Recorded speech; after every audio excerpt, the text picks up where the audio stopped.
On the Wake Up Radio presents The Center with your host, DC Radical One.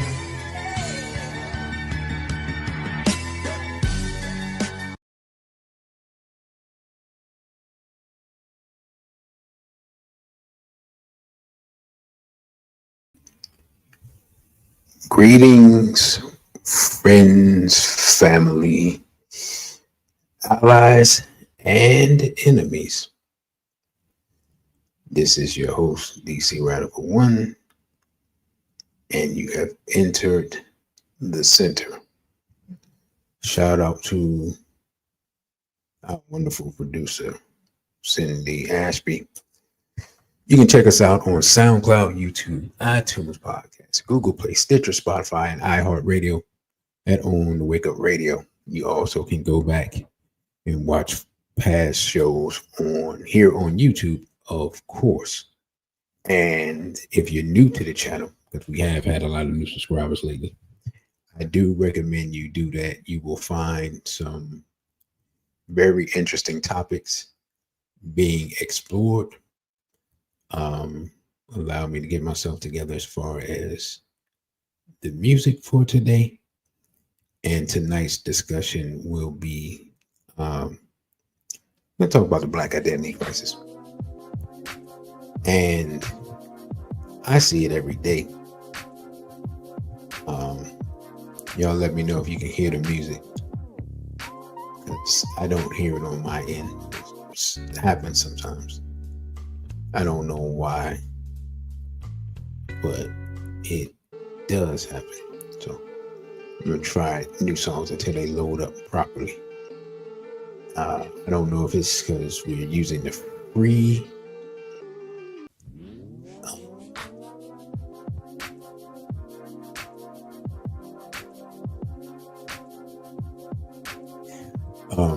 but no, tonight's discussion, I can't even remember what sparked this.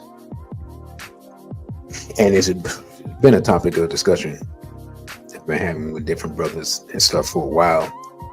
And I meant to have Baba Baruti's book, but I left out without getting the book.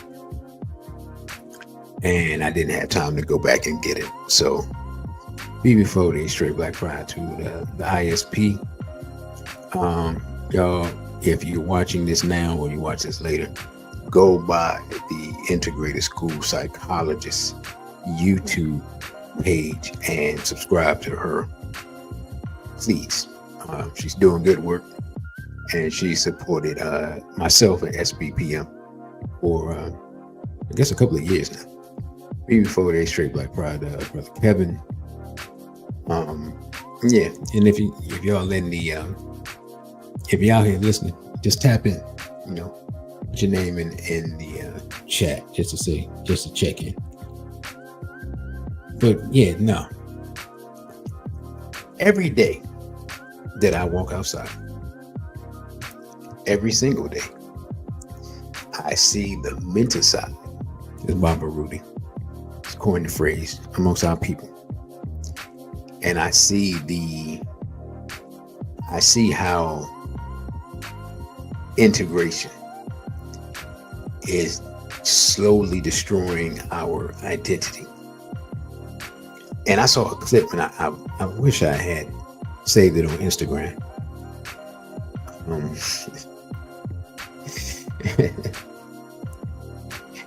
Oh my goodness, man. Brother KW Don starting off early. I'm gonna get to you. I'm gonna get to your super chat, brother. I don't even know if I can even put the first thing up there, but I'll read it off for people. But as I was saying, every day, man, I see how integration chips away at the identity of our people. I see how we're confused, and it's so beyond even a racial identity now. You got men that want to be women that want to be men. Of course, you got black people that don't want to be black. Black people want to be white. You got Asians want to be white. You got mixed people wanting to be white. You got mixed people wanting to be black. I mean, you got all types. It's all types of stuff happening out here. It's total confusion. And I forgot to bring it up, but all of this benefits only one group of people, because hey, here's what's deep. Here's what we never think about, right? Even though it's right in our face. Do we really think? Let's think about this. Let us move slowly. Do we really think that, like, when you, like, for example, you turn on the TV? I haven't watched TV actually. I haven't watched TV in months now. Now that I think about it. But when I did watch TV, right? You turn on the TV, or your streaming service, right? Hulu or whatever. First of all, you turn on Hulu, you're gonna see something that's homosexual friendly. Before you see anything else, I don't know what it is. I don't know what type of deal they got. I don't know if it's a Disney thing. I don't know what it is. When I had Hulu, the amount of gay commercials, I don't understand. Like, you could not turn on anything unless you had the full paid service, but you had no advertisements or nothing. If you turn on that Hulu, you gonna watch two men or two women or whatever. But I digress. That's why I ain't got Hulu now. But you watch regular TV, like when I guess the NBA Finals. Was that the NBA Finals? Yeah, something like that. NBA Finals or something was on. And every other commercial is integration. Black man, European female. Or black woman, European male. Before they, brother, you got ripped off. Greetings, brother Derek. But here's what we don't think about. We can. It should be obvious, right? We complain, but not the people here, but our people in general complain about racism, right? People talk about white supremacy. People talk about being excluded from this or that. Or people send me stuff about the latest racist attack, wherever. Like, I forgot, they said some young people was in Chicago. I don't know where they went. They went somewhere. And the young brother got attacked. But here's the problem. Why are you allowing your children to go places with Europeans? Like, they said they was in some type of barn and some type of barn party. Listen, slavery is over, man. I'm not going to no barns to do nothing. It's not happening. If black people don't own the land, I'm not going in no barn, man. Wisconsin. Why are you in Wisconsin? If you black from Chicago, why are you in Wisconsin? The brother said, he says it's Wisconsin. That made it worse. I know Milwaukee's in Wisconsin. I dated a girl from Milwaukee. Guess what? She left Milwaukee. You know what I'm saying? I'm gonna just be completely honest. I can't speak for everybody else.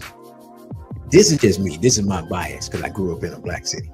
It's just places in America I'm just not going. I will fly over it. Maybe drive through it. Maybe. But I'm not going to Wisconsin. For what? You want to know how? Listen. Because I'm old, like, it's certain things that I don't forget. I remember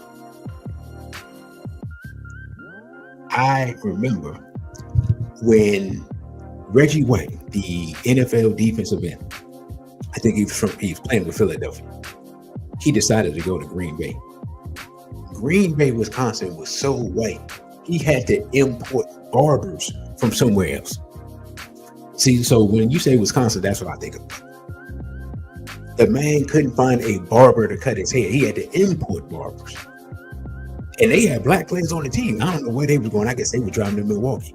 Now, I don't know how far Milwaukee is from Green Bay. But when you say Wisconsin, that's what I think about. When you say Minnesota, if it's not Prince and the Time and what was the other group?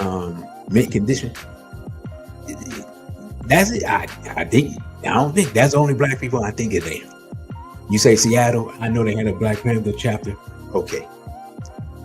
You say Oregon, I think there ain't no black people there. It's just places. If there's not money involved, I don't understand this. To me, it's sick, right? This desire to just be around people who openly state they hate your guts seemingly every day. You know what I'm saying? I don't understand the need to be around stated enemies. You can't complain about racism and want to integrate at the same time. It just doesn't make any sense to me. But that shows you how sick we are. Right? And I'm going to say this.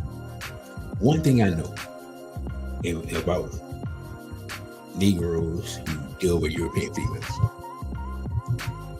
they feel like it's an accomplishment, like they have stepped up, right, when they deal with European females. Because I'm gonna be honest, European females, if you're around them, they're more aggressive than black women. This is something that where black women fail miserably at, right? This is my critique. Y'all gonna get mad. I'm gonna tell you the truth. In this day and age, this thing that a lot of black women have, where they feel like they don't have to go after a man or compete for a man or whatever, them days is over. If it's a brother that you see he's on his way up and he in school, or you see him and he got a good job and just go get the man. Because if you don't, Becky's gonna go get him. These bras ain't playing, and they ain't playing fair. And nobody is telling them that we're in a war, right? Because they don't have no father to tell them, hey, you can do that if you wanted to, but if she say that you did something to her, I'm not gonna come bail you out because I already told you. See, people don't have a father, so ain't nobody telling them that, right? I see a young cat. I figure by the time he's dating that, he already gone. Now, if I hear some young brothers talk about it, then I try to put him on the game. But once he already here, it's too late. See, look, let me tell y'all something. Martin Luther King, the whole reason we're in this mess right now is because Martin Luther King was with a European female and she did some activities that black women weren't doing at the time. That's what happened. You're gonna say, well, DC, how you know what happened? Because I know men, I know women, and I know European females, so I know what happened, even though I wasn't there. I can extrapolate based on the evidence. Martin Luther King ain't never get over that European female. And that European female was talking about Martin Luther King when she was like in her 60s or something. They went and found her somewhere. Right? I think it's on one of the eyes on the prize. This when he was in college in Pennsylvania. And she knew they couldn't, I think she broke it off actually. She knew they couldn't be together because the racial climate at the time. So he decided he gonna knock down the wall of racism. Why do you think he's sitting around talking about little black boys and little white girls? Right? Even if Stanley Levinson wrote the speech, you ain't see him pause or take it out because that was his dream. His dream was to be with that white woman. And here we are now, in last place in everything in America, last place in wealth, last place in academic achievement, last place in mortality. Right? The only thing we not quite in last place in is reproduction, but we sliding backwards on that because of abortion. But black dudes can be with European females, and black women can be with European males. Even though the black women still ain't getting married, they still getting that. The rate that they get married to Yoruba is lower than the rate that they get married to black people, and that rate is dead last in America. 1 out of 4, as I have quoted multiple times. But if King wasn't sexually involved with a European female when he was in college, we wouldn't be here right now.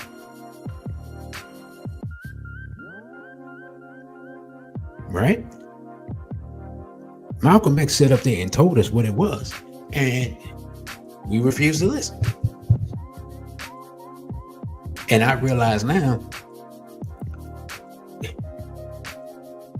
man, we need to open the files on Malcolm X assassination, because he was in that last year of his life. Not only was he doing things internationally, but he was very critical of a certain quote unquote Middle Eastern country and what they were doing. One of the weirdest things is realizing that if if Malcolm X and John F. Kennedy had had a conversation, they would have agreed on one thing. They would agree that a certain country in the Middle East is no bueno. It's crazy how that works. And now neither one of them are here. And yet both of them warned us about that whole situation that we got going on now. And those people have taken over the entire government, blackmailing the president of the United States, and have set up a whole honeypot operation that has finally, actually still hasn't been exposed, but maybe will be exposed. But that's another show. Right?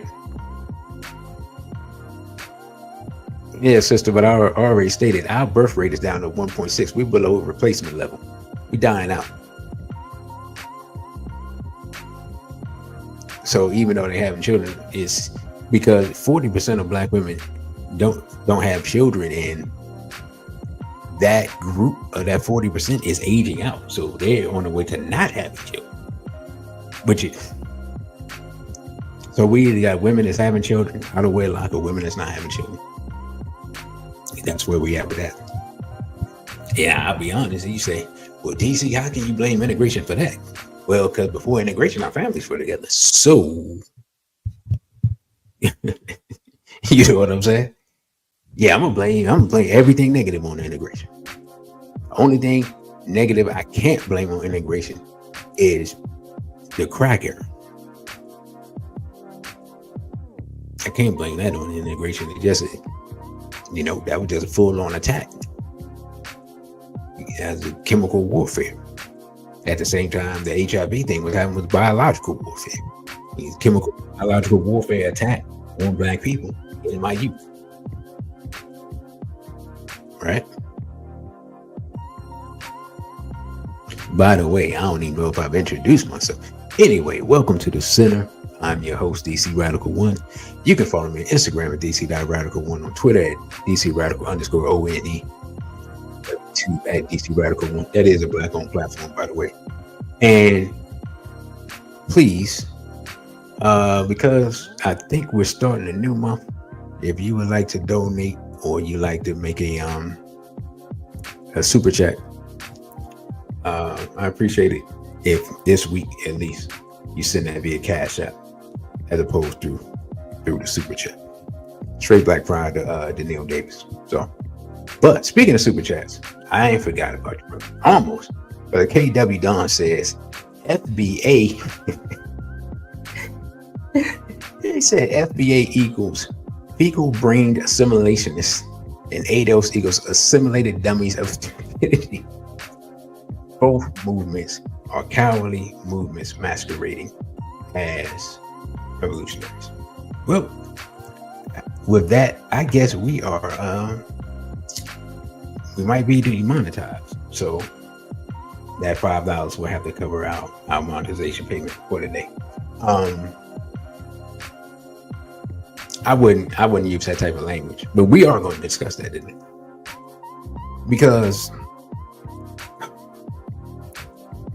and actually, now that I think about it, this video probably is going to be demonetized anyway, because I'm going to use videos from other people who probably don't like me. So, yeah, it's one of them days. So on that note, yeah, I am going to need y'all to send a few dollars through the Cash App, because this video ain't getting monetized at all once I'm finished.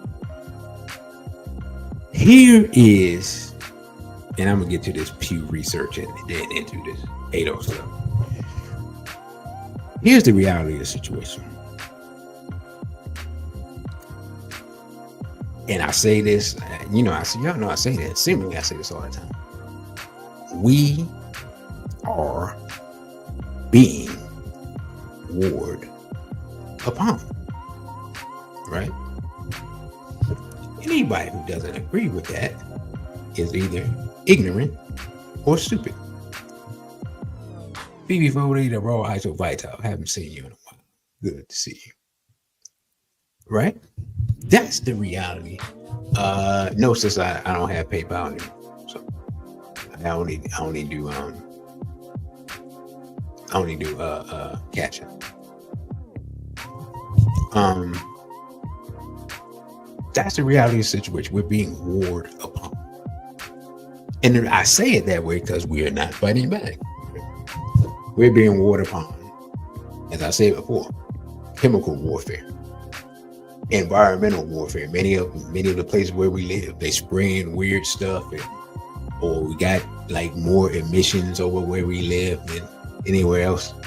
You got food deserts. And you got places where you got expired food or a lower class of food in your grocery stores. Like, what? This is gonna sound crazy what I'm about to say. The only benefits of gentrification is that they ain't gonna give their people, like, they'll sacrifice some of their people, but they're not gonna give their people the lower level food that they give you. So when those people start coming in your store, let me tell you something. I'm gonna tell you what I did. Literally, I realized when those people were going in the store locally a few years ago. I just happened to go in there. And I was like, wait, what are they doing there? And then I start going in the store when they go in the store. So if y'all gonna bring out the fresh food for them, I'm gonna be standing there. You know what I'm saying? I know that sounds crazy, but I'm like, hey, I thought that was the intelligent thing to do. If I can't afford to go to the more expensive store, because at that time I couldn't afford. There was a time when I was going to the more expensive store, and I was like, "Hey, man, I can't do this no more. Like these prices breaking me." So I got to go back to the discount store. When I saw them people in the discount store with me, first of all, my first thought was, "Okay, things are worse than I thought." Because the white people in the discount food store. I ain't talking about shoes or clothes. I'm talking about food, right? Second, I'm like, well, if they in there and they bring out the fresh food for them, I'm gonna see they bring out the fresh food for them. They bring out the fresh food for them. That's where I'm going. That's the only benefit of gentrification I see. Or they might bring some better stores, or like you live in a food desert, they might build a couple of grocery stores. But other than that, it's pretty disastrous. Now, some people are gonna say, why you put this ADOS and this FBA thing up here? As I get into this, I'm gonna say this. The one thing that they both have in common, and almost every movement that has come out since Straight Black Pride has come out, or came out around the time of Straight Black Pride, why has Straight Black Pride been unable to have alliances with almost any other organization, with the exception of groups like BPM, right? Down in Florida. Because every group, organization, or movement that has come out in the last 15 years has been nothing but a cover for LGBT. All of them are pro-LGBT. All of them are pro-LGBT. All of them are pro-LGBT. Thank you, Sister Ron Itobato, for that cash out. Appreciate you. And that's why they're against us.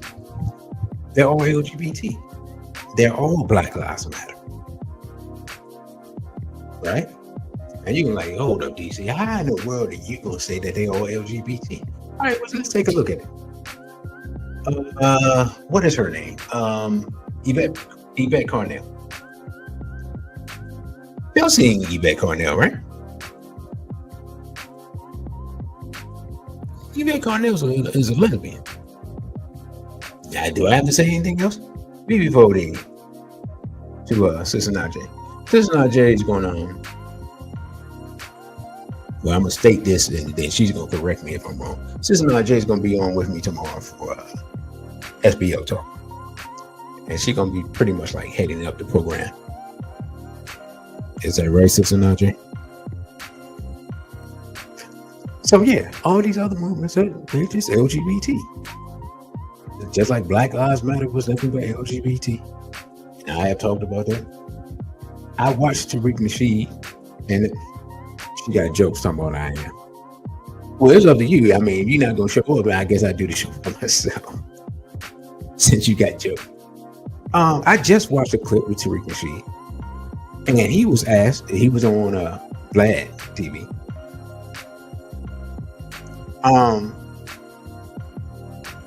And he was asked about Tyler Perry. And he was saying, you know what? Now, the small hat said, man, why don't Tyler Perry just come out the closet? This is the small hat talk. So he's admitting that, you know, he putting it on Front Street, where we already know, where we try to ignore. Dude been walking around wearing a dress for 30 years. And people like, you say, hey, yeah, man, Tyler Perry gay. People are like, oh my God, why would you say that? The dude been wearing a dress for 30 years. What are you talking about? Come on, man. This is crazy. What are we doing? Okay. So Tariq says, well, you know, he can't admit that because, you know, his audience is the church. The church hasn't taken a stance against homosexuality this century because they got paid off. And they got paid off in 1999 because I know some brothers that saw the video that they was passing around in the churches, telling them to open up to the rainbow community. Right? I told you. If you know me personally, definitely told you this story. Ain't no question about that. If you know me personally, I told you this story. So the churches ain't been against LGBT. That's why they started teaching prosperity gospel and all that stuff instead of teaching the book, as they would say, or the word, as the Christians would say. That's why you don't get no fire and brimstone. They've been paid off to teach that prosperity gospel and not to take a stand against LGBT. Right? That's what happened with the churches. I just showed y'all what happened with the Nation of Islam. I showed y'all the video. So Farrakhan said to my LGBTQ family, and you'll never find us judging you. Now, as I said in one of my lectures, according to the Supreme Wisdom Lessons, the black man, you know what I'm saying, or who is the original man? The original man is the Asiatic black man, the maker, the owner, the cream of the planet Earth, father of civilization, and God of the universe. If you God of the universe, then you can judge anybody. So when he say you'll never find me or us judging you, then you not carrying out the lessons. That's Supreme Wisdom Lesson number 1. You're not doing your duty.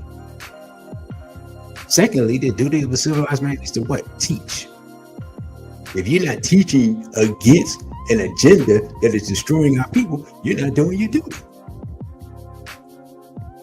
And yet, their leader claims to be the number 1 follower of the teachings of the Honorable Elijah Muhammad. Well, the Honorable Elijah Muhammad taught against LGBT. So did Minister Malcolm X. But I digress.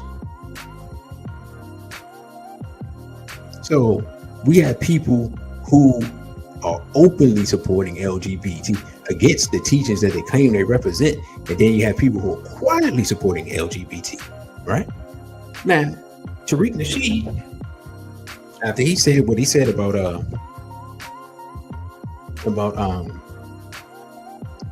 Tyler Perry,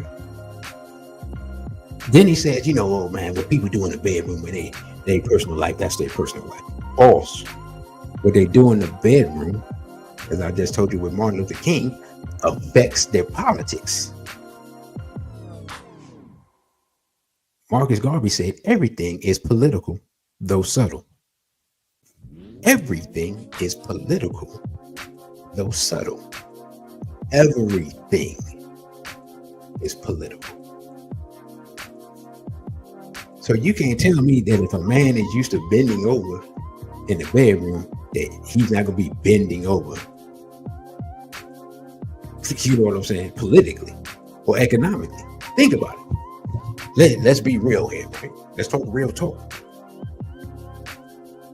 As more men have engaged in LGBT, has our community gotten stronger or weaker economically? Like, as we got stronger or weaker politically? And we got stronger or weaker in our family structure? Have we gotten stronger or weaker when it comes to defending our women? Or do we get on the internet and whine and complain like a bunch of bees? I'm asking a question. Now, it's partly rhetorical because I know the answer, because we all know the answer. We got our sons walking around with bonnets and flip-flops while we in war. You can't even run away from the police. We claim that we want to stand against the police murdering our people, but we ain't prepared for combat.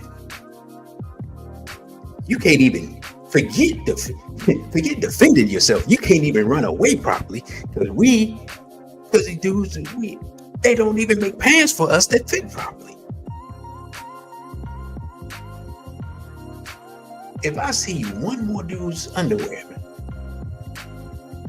like, okay, if you like me and you lost 30 pounds, all right, I understand why your clothes don't fit. Because I lost 30 pounds and I'm looking around like, man, I need new clothes.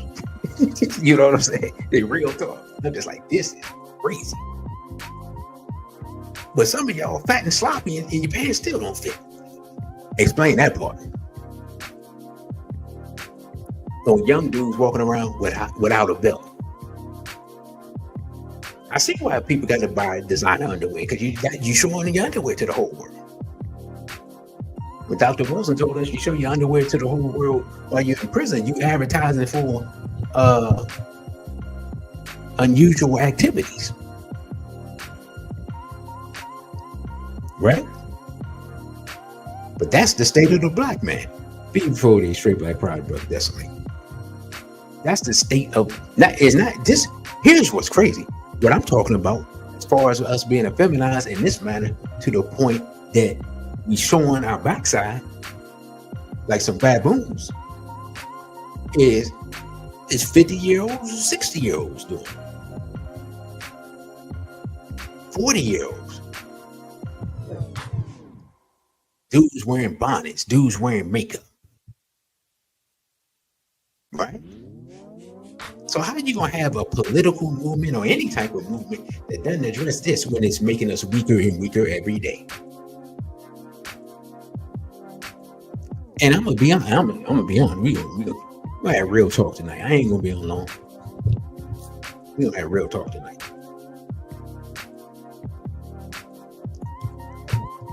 How do we think? Why do we think we don't have people willing to put it on the line for our people? Do you think real men want to put their life on the line for a bunch of dudes wearing makeup and lip gloss and bonnets and Crocs? While black women is running around with Urugu? I mean, let's keep it real. I'm gonna keep it 100. Malcolm X didn't take them bullets for y'all to be acting like this. He did not. Huey P. Newton didn't take them bullets, man, for dudes to be wearing Crocs and bonnets. Martin Luther King didn't even take the bullets for this. According to one of his daughters, she's like, nah, he didn't have no LGBT. Now, that's what the family member said. Now, you can argue with her.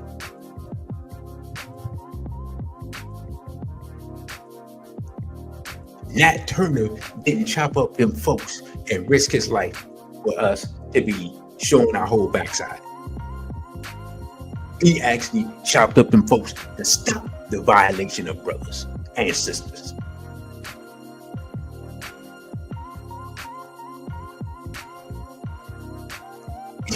I mean, what y'all want me to say?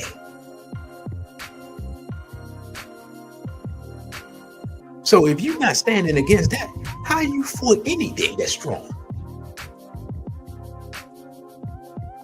And Cornell, I mean, she's obviously a lesbian, so. And I'm still trying to find out if she been with a European female. Man, they got her information on lock. I don't know what's going on. I'm gonna have to get You Got Ripped Off to dig into her background and bring that information out. And I think one of the sisters said Tariq. One of the sisters said Tariq is a little zesty. He's so petty that when you start looking at it, you're like, wait a minute. Ain't too many men that. I know we're in a new era, but he's not from the new era. Oh, shit, your sister say, don't forget the dudes with both ears pierced. Yeah, it's so much stuff that I can't even keep up. You got both ears pierced. You got dudes with makeup. I'm gonna tell y'all something funny real quick. This was so funny. So I can't even remember where I was going, but I was going somewhere, and I was on the bus, and there was a rainbow dude that was standing out there at the bus stop.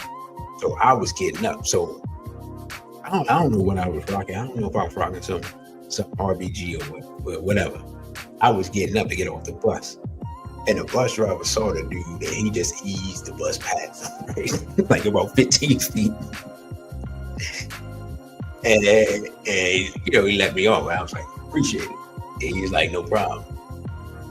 And then, I guess Rainbow dude went got on or whatever. But I appreciate that bus driver, man. I don't even remember what dude looked like, but I appreciate it. I just wanted to move to see no more of that. Not up close. I don't know where y'all live, but I'm gonna be honest. Unless you live in Atlanta, you have not seen the type of gayness that you see in DC. It's madness. It's crazy.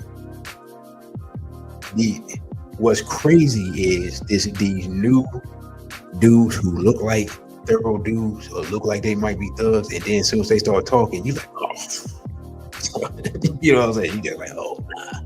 This dude is super gay. And tomorrow we're gonna talk about, because I saw this too. This was weird, man. We're gonna talk about Black women, man, and their gay besties, and we're gonna break that down, I guess. Actually, I'm gonna be doing more listening than talking. Like, I don't even understand nothing about that, so we're gonna talk about that. Oh, wait a minute, you got ripped off? I didn't even see that. My bad. I'm tripping. Brother, you got ripped off says, yes, sir. Yes, sir. She's married to a Jew.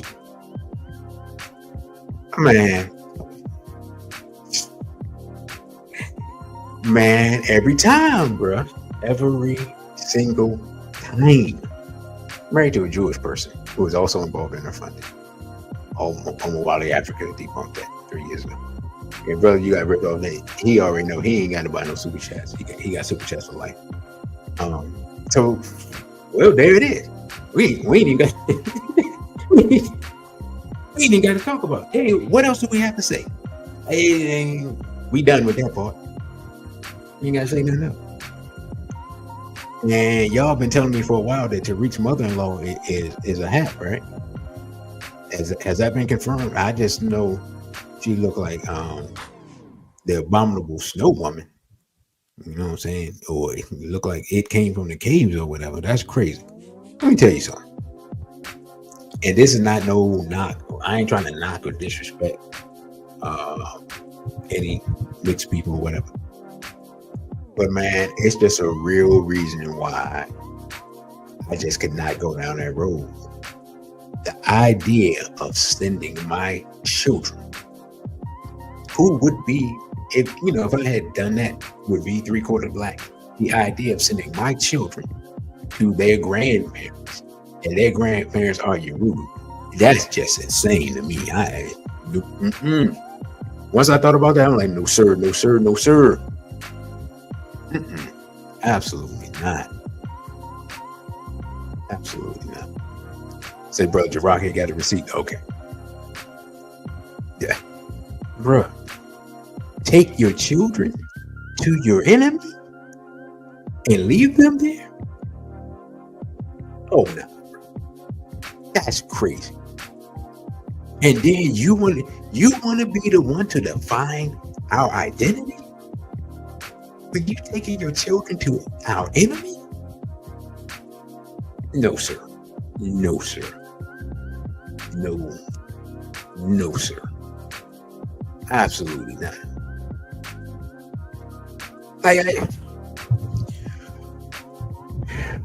Do we understand? We just said everything's political. Do we understand politically what's that saying? That means again, I've talked about this before. From the African perspective, a marriage is not the unification of two people, it is the unification of two families. So therefore, if you marry the offspring of a small hat, you are unifying your black family with a small hat family. You're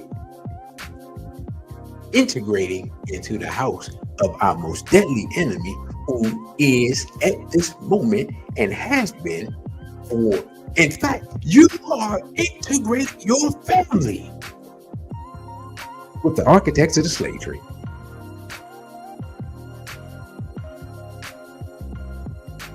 And not only that, the architects of the slave trade and the people that's been involved in not one, but two major slave trades.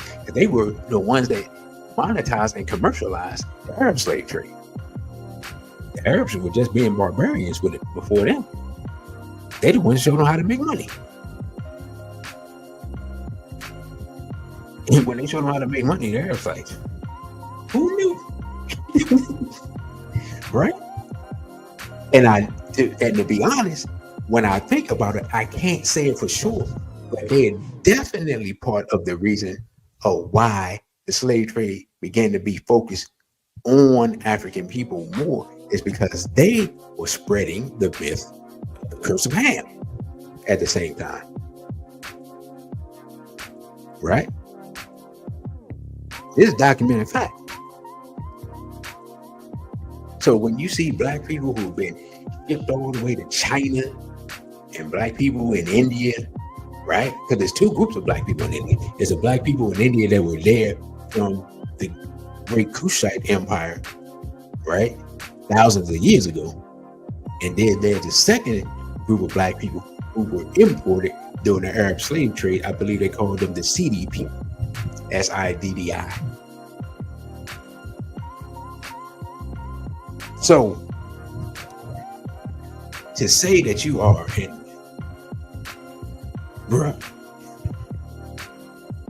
people, in order for you to follow behind a person that can't even find a black woman,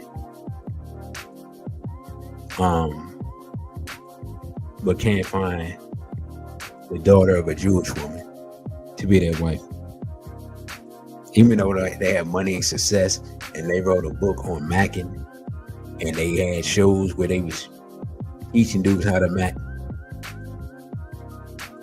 and you couldn't find that one fully black woman with all that going on. It means you wasn't trying. You ain't one, in my humble opinion. Right? Yeah, brother. Yeah, brother Kevin. Actually, I'm gonna play that clip. I got that clip. So let me. Listen, we're almost an hour in already, and we did get up. We got up to a number higher than what we had. So, all right, I just thought about this. Yeah, King Flex, good old King Flex, right? This was crazy. Let's think about this. Let's think about this. This dude's name allegedly is Tariq Nasheed, or Tariq Allah Nasheed. Has anybody ever seen this dude make salat? Has he ever claimed to be Muslim? Has he ever claimed that his parents were Muslim? Has he claimed to be God body? Because really the only people that really use the Allah name in their name is 5%. Right? But he has that in his middle name. So, and I remember looking it up, and his name basically comes off like a corporation. So pretty sure this is a pseudonym. We don't know who this guy is, if we're being completely honest. Now, there's some people that put some stuff out and claim it that, you know, he has a past and a different name and from a different place and all that. I ain't gonna get into all that because I can't prove it. But I'm just saying, when you start thinking about it, things don't really be adding up. He's a Black Power to VRM. Should we at least? Well, nah. This is let me say this. If you're gonna have a movement for Black people, shouldn't you at least be with somebody that's fully Black? We got one person that's with a small hat, and one person that's with the daughter of a small hat. And both of these organizations have done nothing but attack other organizations. Tariq Nasheed has spent the last 8 years or so claiming that our brother Irritating Genie is an agent because he worked for the government. It was Washington, D.C.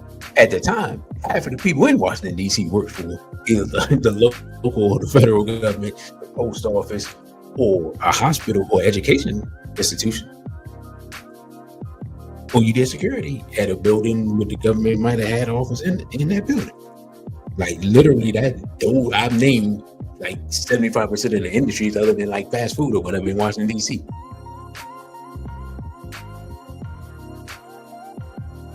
But, you know, there was an old trick that the agents used to use against the Panthers where they would come in and finger people and say they were agents, and then the Panthers would attack the person, and the person that said that the other person was the agent, that was actually the agent, and then the Panthers would go on trial for doing justice to what they thought was the agent, but the real agent was the one that had told them. You see how that works? The person yelling who's the agent the loudest was the agent.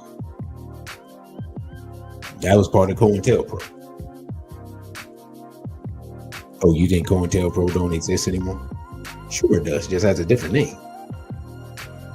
I mean, remember Random 46 was like an upgrade and an international expansion of COINTELPRO. So, I mean, yeah. Sister 2, and you said we hear all the time content creators approach to pay to play. Yeah. To your point, I mean, I've known people, it doesn't even matter what you're talking about. I've known people who they talk boxing and they had boxing promotional companies try to pay them to promote, to hype up certain boxers and talk bad about other boxers. They tried to get black content creators who made boxing content to talk bad about black boxers. So if a company will do that about boxing, something that ain't important, but a lot of money's on the line, then we know good and well that people are being paid to, for example, hype up this online gender war, or to hype up these diaspora wars. They've been paid to do that. And then they put it in the algorithm so it gets popular and people will talk about it. And then when somebody like myself comes on to talk about the opposite thing, we don't get no views. Nobody watches the show. Right? Because we're going against the grain, we're going against the program. Because nobody in America anyway is gonna come to pay me to talk about what I talk about. I would be honest. The only way somebody's gonna pay me to talk about what I talk about is if it's somebody from the AES. And they not gonna do it because they speak French, so they probably don't even know what I'm saying. But if they heard it, they might be like, you know what? How many other people doing what he doing? And y'all be like, nobody. Be like, oh, okay, we need to pay him. We need to support him. We'll get somebody to translate it. Other than that, ain't nobody gonna. And nobody's gonna pay me to do what I do, because what I'm doing is against the grain. Because the reality of the situation is, as irritated as I be with our people, as disappointed as I be with our people, as frustrated as I be with our people, I love our people and I hate our enemies. And it's just no other people willing to say that. See, to me, they go hand in hand, right? This is how it works. And then, before they straight black proud to Brother Rocky. Greetings to Neo Geo, BB40 to RBG. This is how it works for me. This is how I was taught. The people you roll with, whether it's family, friends, neighborhood, whatever, those are the people you roll with. You choose to roll with them. Part of choosing to roll with them is their enemies or your enemies. You see what I'm saying? So, when I was in the nation years ago, the drug dealers, because we were against the drug dealers and drug dealers were against us, right? Even though we trying to, love them and hey, brother, you ain't got to do this and this and that. Their response was pretty much, F you. Okay, well, fine. If you're going to carry it that way, then that's how we got to carry it. That's how it was, right? To me, it's always, that's the principle. So if somebody like Reek or whoever is like, man, F irritated Jing, and guess where I'm going to stand? I'm standing, you know what I'm saying? I'm standing with my folks. Same to you. You know what I'm saying? That's how I carry it. But I don't want to make it personal and divide the people. But I mean, in my mind, that's how I'm gonna carry it. But then when I look at the person, put them under a microscope, put their movement under a microscope, then it exposes it shows what it is, right? Because I told y'all a long time ago, if you want to see what somebody is, what's their position on the major attack of the people? Well, the major attack on our people right now is still this LGBT. I just talked about the condition of our sons. I ain't even talked about the condition of our daughters. If I see one more 5'1", 100-pound girl who would cut her hair off and take down her take down her breast and try to walk like she's a tough guy. You know what I'm saying? I just be sitting there looking, I'm like, little lady, just because somebody told you that you're unattractive, you're not a boy. And you probably not even unattractive. Well, you're trying so hard to look like a boy, I can't tell what you look like. And if that's not the issue is that the young lady's been violated, right? But who are the only people that take a stance against that? Straight black pride. Who's talking about taking a stance against sexual abuse in the black community? Right? I seen Tariq and them talking about first them. Nah, ain't no first them. We against pedophilia regardless. You see what I'm saying? It don't matter. There ain't no first them. If you are a violator of children, you need to be dealt with. Look, it don't matter. Flamethrower for everybody. You putting your hands on children, it's first come, first serve for the flamethrower. White, black, Puerto Rican, as Prince said back in the day. He would have been in the flamethrower. If I had known, I ain't know my tay or whatever was. But would you say you got before 15 or 16 or whatever? Man, flamethrower, bro. I'm saying, R. Kelly, flamethrower. Ain't no first step. What are we talking about here? I mean, people been doing R. Kelly what he did to Aaliyah, and he had admitted it long before we even realized it. Because, like I said before, the people said little Aaliyah's got it. She's got that vibe. What are you talking about, little Aaliyah's got? Who's little Aaliyah? Then Aaliyah come out. She was 15 when she came out, but the song was made a year or two before she came out. I mean, she was 13 or 14. And people want to still play his music and want to make excuses. Come on, man, what are we doing, man? If you can't take a stance against that, what purpose you serve? As far as I'm concerned, if you don't take a stance against the violation of our children, you're not a man. If you're not against that, you're not a man. And in fact, I'm gonna be honest, if you ain't against it, you're probably a pedo. Just keep it at 100. And you know, I was complaining about the views going down. You know what I realized? Ever since I said what I said about Mr. Trump and Mr. Epstein, that's why the views been going down. I ain't been in the algorithm since. I wasn't in before, and certainly wasn't in after that. But it is what it is. If you violate children, I don't care who the children are. We against the violation of children, period. Even if we were going to go to war, even if we were physically going to war and winning the war, guess what we're not going to do?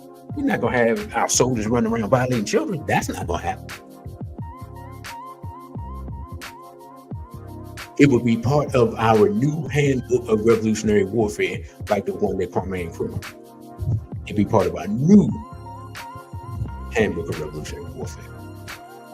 We don't violate children. Because we're not our enemies. That's their culture. That's part of their religion. That's part of their Talmud. We ain't got no Talmud. We ain't got to sit around and debate the age of our prophet's wife and all that stuff. And sit around and talk about Mary was this age and that and Joseph and so forth. We ain't got to do none of that.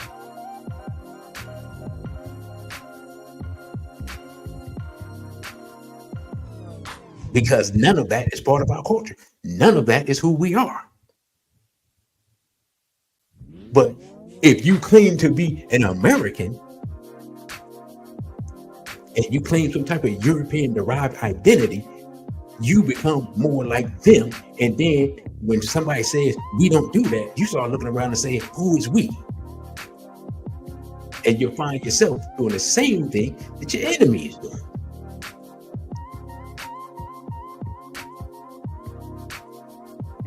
So what I'm gonna do right now is I am going to play this clip of Baba Baruti on. Here's the irony. He's on Dr. Mayasha. Now, when I play this clip, she may see it and may decide to demonetize my thing or, whatever. I don't know how they're gonna. But I'm gonna play this clip of Barbara Rudy on her show where he was talking about identity. I wanted to bring the identity book and read from the book, but I just didn't. I messed up. So you're gonna check that out. Right? No.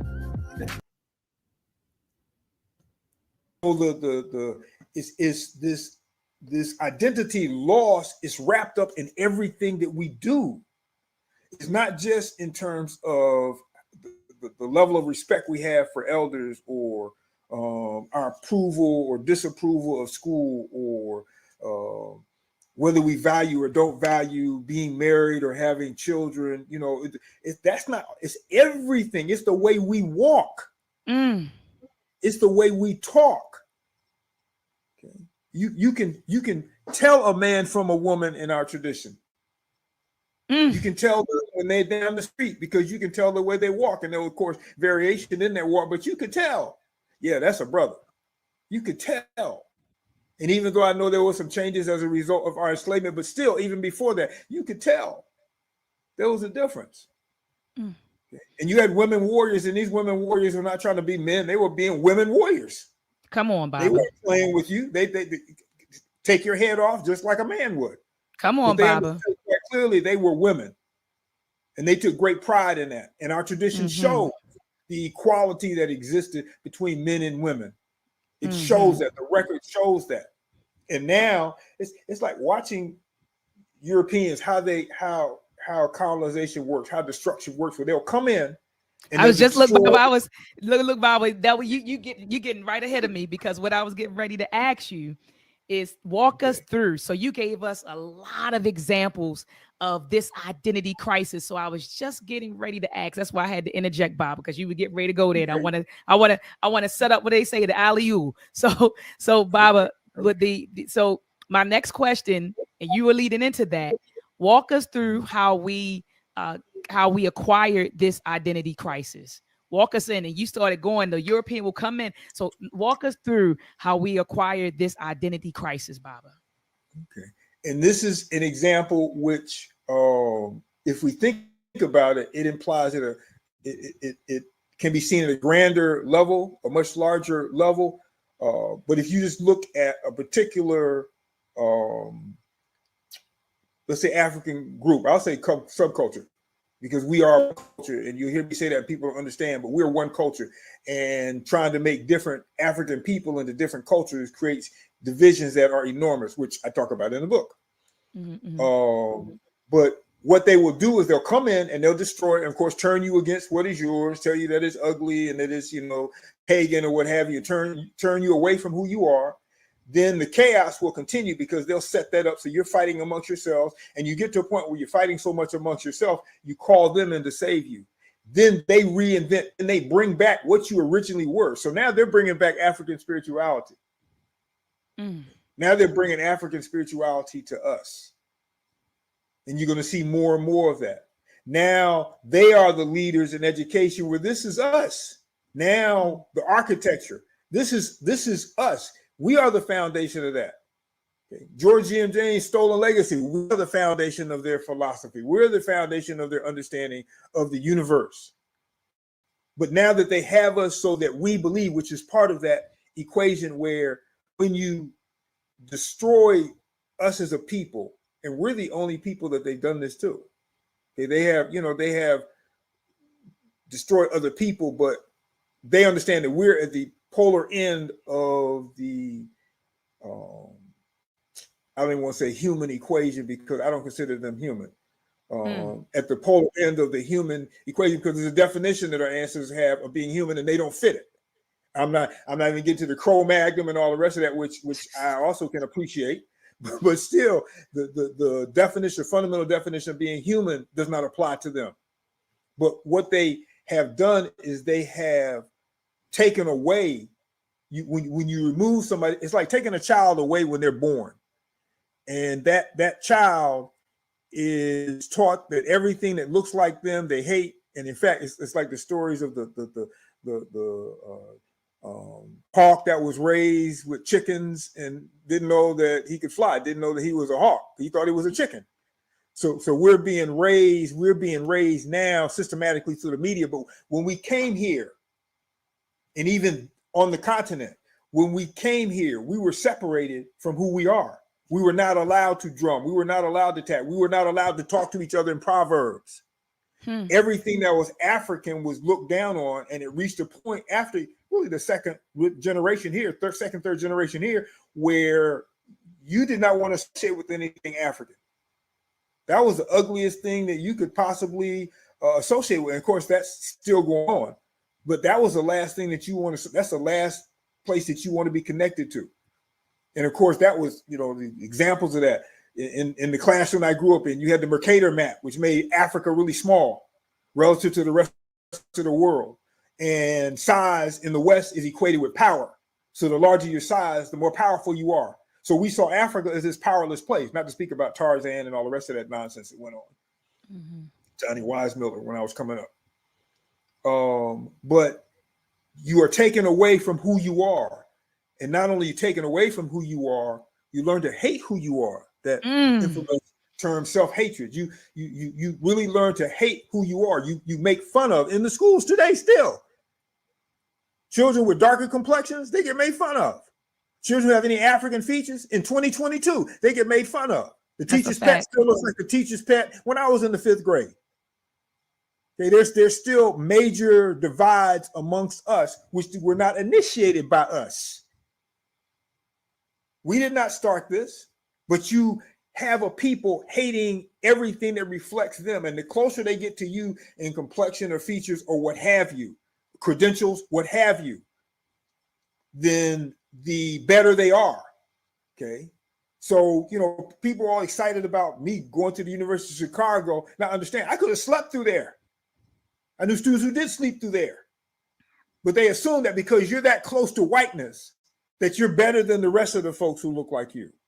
And this is a fundamental assumption among us. We measure people based upon their closeness to whiteness.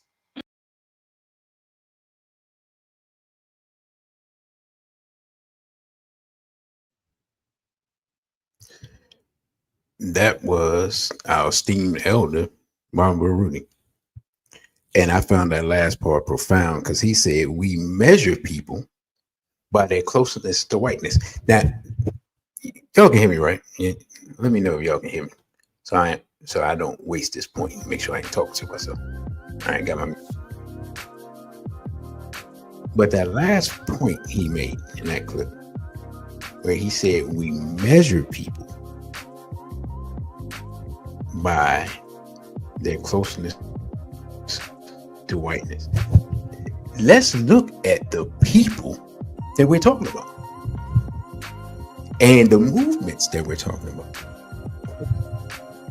I just said one of them is married to a half black woman, right? The other one is with, a half black woman, which means she's half white in this case. And the other one apparently is with a whole white woman. So their proximity to whiteness is even manifested in the organizations because what? What did I say? The organizations start with American, right? You got American descendant of slave, you got foundational Black American. What did our esteemed elder tell us? If you begin your history with slavery, everything else looks like progress. Now, why is that important? It's important because if you're being warred upon, you can't recognize the war because you think that you have made progress because you're not physically enslaved. See how that works? But if you understand that you're an African, then you realize if I'm an African, but I'm here and I'm still arguing about rights that I still haven't received, then that means logically I'm enslaved. I'm gonna tell y'all about something that happened, I guess yesterday.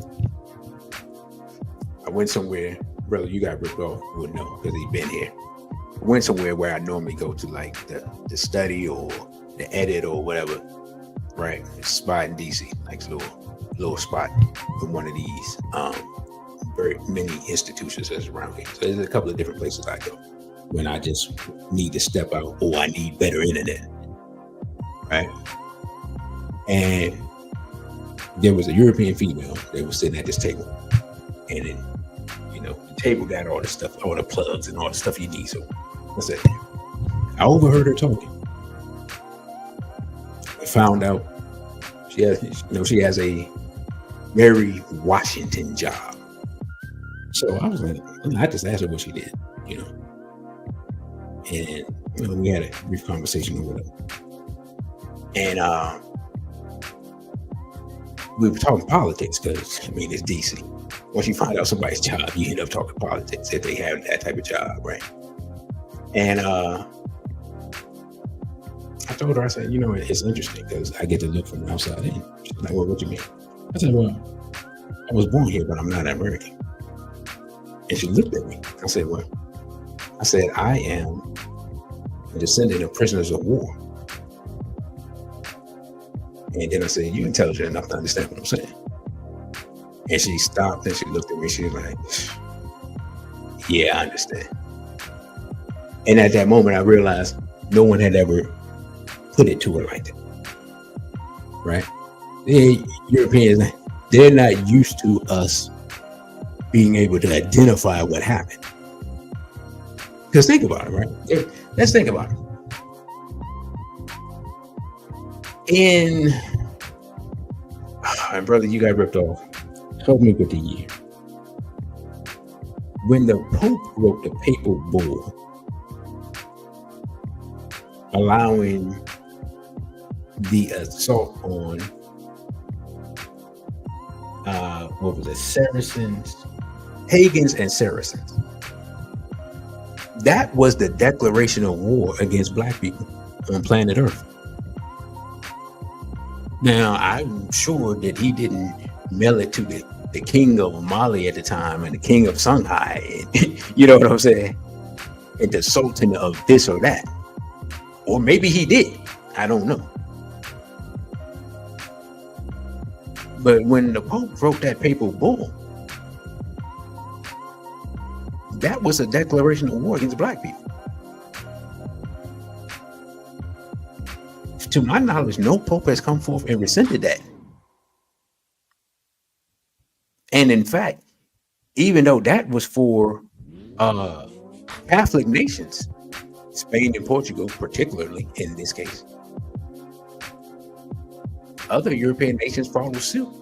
And the small hats that were in Spain, and there were small hats still there in Spain and Portugal, they made sure to monetize the war on black people. Oh, you said the Catholic Church rescinded it in they rescinded it in 2021. Okay. Thank you, brother. Better late than never. Well, if you have rescinded it, then that means that you should be open to paying for the damage that you did from the time it was introduced, which, give me the year, 15, what, brother? 15, I think it was like, something is alone. I'm pretty sure it was 15 something in 16th century to 2021. So for those approximately 450, 475, 500 years, you rescinded it, but all right. What's up with that money? Right? Because see, when we talk, the funny thing is when people talk about reparations, his was deep. People say we need reparations because of what the United States, what's happened to us in the United States. And I'm with that, of course. I'm with that 100%. But let's not let the people off the hook who got money. Catholic Church was involved, right? Black people were brought here by Spaniards who were Catholics before the United States existed. We were brought here by English, right? London is a money city before the United States existed. White so-called Jews were insuring ships that brought us here before the United States existed. Okay, the brother said, correction, it was rescinded in 2023.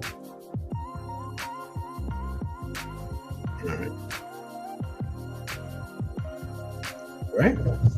Again, before the United States existed, we were brought here. We were brought here by English. We were brought here by Spanish. I'm not sure whether or not we were brought here by Portuguese, but right. And at the time, Portuguese literally meant Jewish as far as merchants. If somebody was a Portuguese merchant, they were Jewish 90% of the time. So while the United States is sending money to Israel, they're literally sending our money to the people to help bring us here. Now, come on now. I was like, you can't possibly be for reparations and not be against that. So you should be anti-Israel off the break, just off the money tip.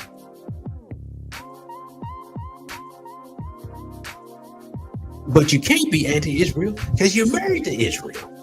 One of y'all is married to Israel. The other one is halfway married to Israel. But you're going to tell us that this is some type of movement that's for black people. And lately, well, first of all, he went on Vlad. Vlad the Impaler is what? Small hat. So you just went on the small hat platform. And when people bring up the small hats to you, including other Europeans, you say it's not the small hats, it's white supremacy. Small hats are the author of white supremacy because they came out with the chosen people concept, which is the precursor to white supremacy. So what are we talking about? They came up with that doctrine so they could melt back into their own people in order to continue their mission of global domination through those people.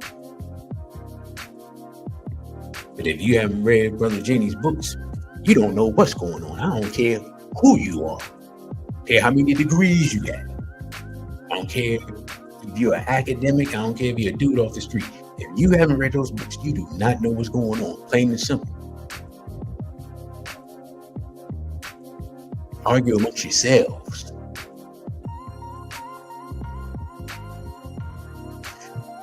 So, speaking about Brother Jenny, at the bottom of the hour, I am going to play the Lost Tapes commercial. For those we got some new people here. So, in order to purchase the Lost Tapes, after you see the commercial, all you have to do is send me an email.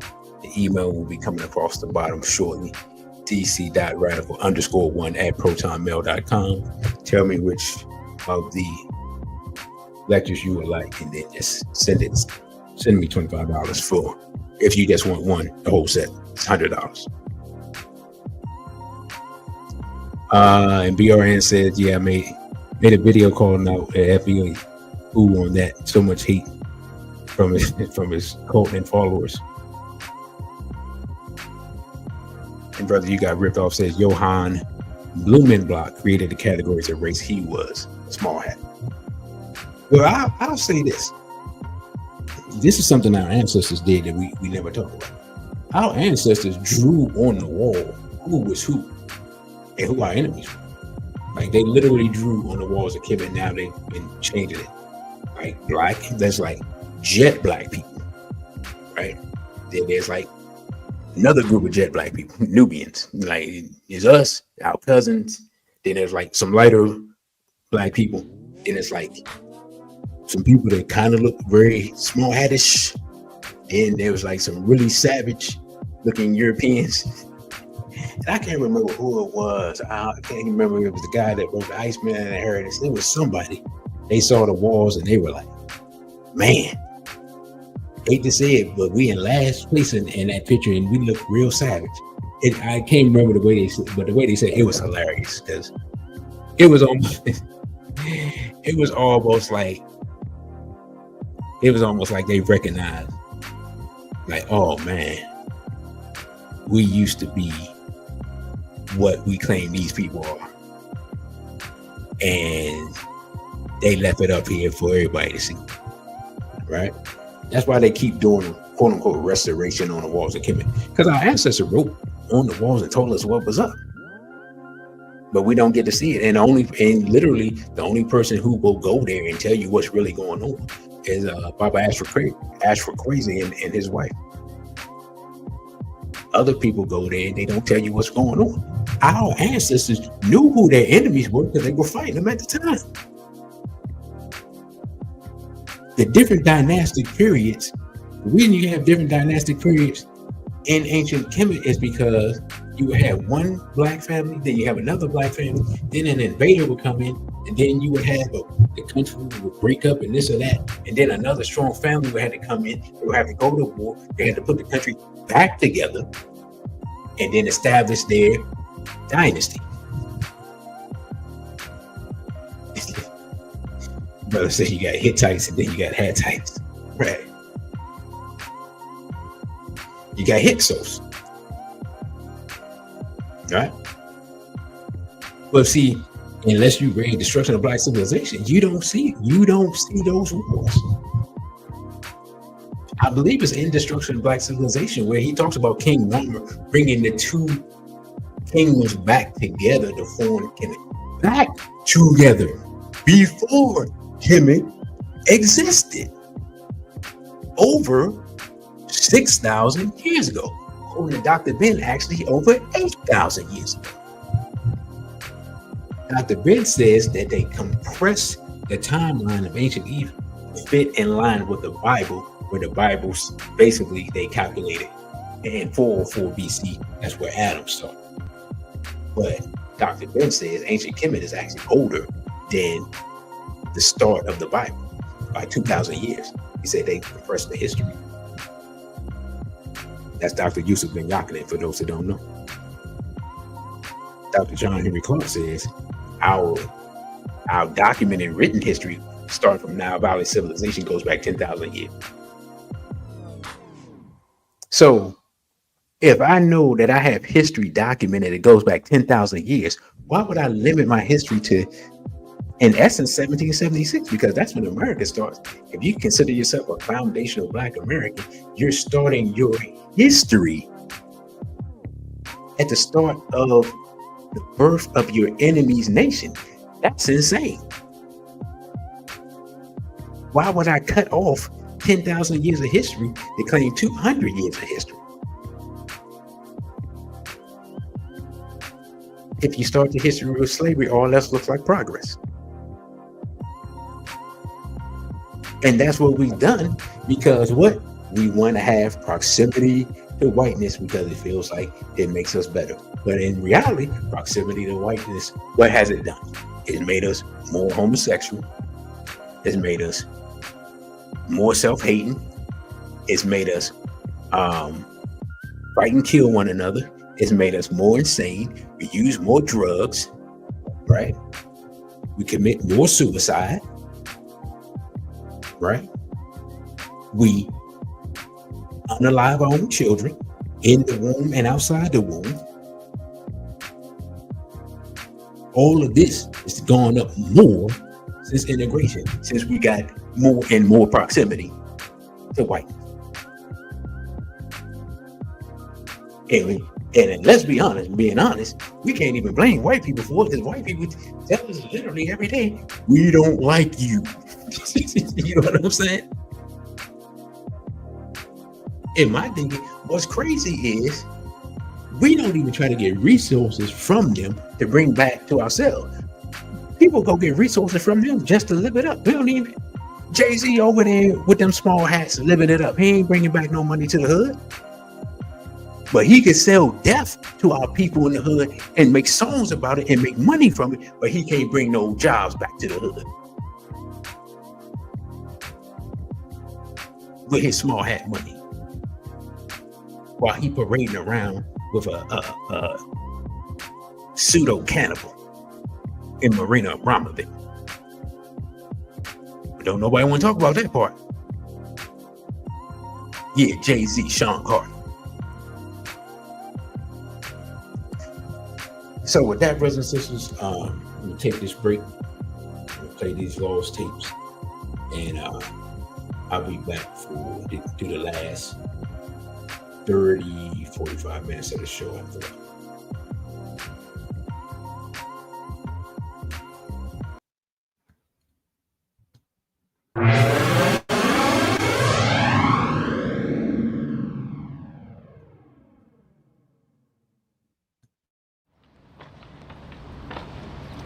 Now, we're going to go and talk about AIPAC.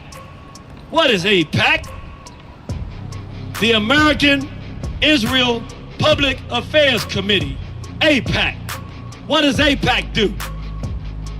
AIPAC is the gangster with a whole lot of money that says, I'm going to buy you and pay you money, and you're going to make decisions that I want you to make. You're gonna do as I tell you, because I got my hands in your pockets. And they're attached to people like Jeffrey Epstein, who take videos of the people that are supposed to be our representatives, and as they take those videos, they hold them hostage and say, vote as I tell you to vote. Do as I tell you to do. I didn't even, the concept. I saw Naeem Akbar talking that black talk he gave, and I was out there telling everybody. But this dude gay, you remember back in the 90s, he was hating me. Oh, this dude gay, man, we can't do this. You can't be up there talking black and be gay too. I was like, okay, he out the way, no, we're not doing this. I'm saying this because I did not imagine a time, little old me from Southeast, where if they tell us to take a jab, stick ourselves, I'm gonna be the only one that wanna say something. Maybe the brother out in Whitaker, brother Darren, you know, we got a few brothers, but I'm talking about like, I'm thinking whatever they tell us to do, we got black people who studied under these people, we gonna say no. Or we gonna at least wanna investigate. I'm thinking it'll always be that way. I'm thinking if somebody's pushing this stuff, R. Kelly molesting children, you know, we're gonna deal with this dude. I'm thinking everybody's gonna agree with that because you don't mess with children. That's right. That's what I thought was, that's just how I thought we were. That is who we are intrinsically, but I'm saying, I didn't imagine a world where I'm saying, don't vote for this dude. It's a trick. Come on, y'all. He's a mulatto who didn't grow up around black people. He a gay dude. He gonna push homosexuality. Y'all can't see this? I'm thinking, I'm telling y'all before he get in office, what are you talking about? And people who are the hardest nosed people in African nationalism, I mean the hard ones, looking at me, nah, you can't do that, dude. Y'all don't see this? I'm actually the only one that's gonna say, yo, you don't see, and then when he gets in and does what I say he does, okay, I saw, you messed up the first time, okay, I saw. I'm thinking, okay, but now he going back for office, he done already made gay marriage legal. Mm-hmm. All right, now you get it. The dude, I told you he was a punk, he was a gump in the beginning. Mm-hmm. I still couldn't conceive. No, dude, if you're looking for somebody else to do it, you ain't studied the lessons of history. When you're passionate and pulled to do something and can't stop, it's a message being given to you. Ain't nobody coming. You gotta believe in yourself because somebody decided that you was supposed to do something. So you can't turn it off and stop looking for people. You just gotta do what you do. We looked in the past, 1972. I was born in 1973. I'm almost 50 years old. I'm 50 in December. A year before I got here, they must have known I was coming. They said, let's get this thing out here now before you get here. They did what's called the Gay Rights Platform of 1972. This is just official document, sharing information. If you read, go look that up online for yourself. They're making it difficult to find. I don't know if people have been noticing this, but things that you used to get easily go and put it on the internet and find them, you can't find this stuff no more. I mean, there's a bunch of stuff you can't find. But I'm gonna bring your attention to just one. It's a bunch of stuff. All of this aimed at children. Sex education of children, adoption, gay adoption of children. But there's one that's most important for what we're talking about today. And they break it down from the federal level and the state level. On the state level, they say every single state, they want laws repealing all laws governing the age of sexual consent. I'm gonna say that again. They want the repeal of all laws governing the age of sexual consent. Meaning a newborn baby, they want it to be legal to have sexual contact with a newborn baby. What year did I say? 1972. 1972. That's 51 years ago. Fast forward 21 years from then to 1993. In the interest of producing that result, they had right downtown, 30 minutes, not even 30 minutes if there's no traffic, go right up here, East Capitol, go all the way up the road, you run right into it. They had the 1993 Gay Rights March on Washington. Let's see what that was about.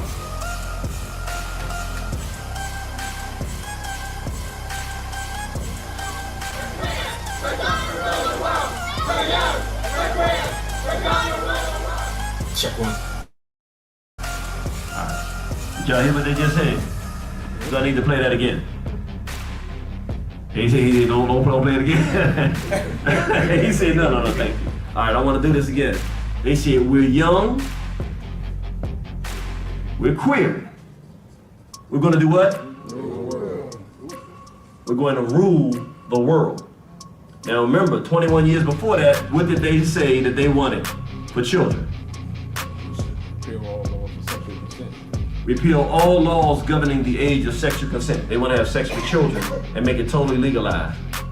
21 years after they said that, they said, we're young, we're queer, we're going to rule the world. That was in 93. This is 30 years after that. So they've had 30 years to say we're queer, we're going to rule the world, which at that point they said, we haven't gotten to the point where we rule the world, because if they did, they wouldn't be saying that. They would say, we're young, we're queer, and we rule the world. They didn't say that. We're young, we're queer, we're going to rule the world and have it our way.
All right, brothers and sisters, that was our commercial.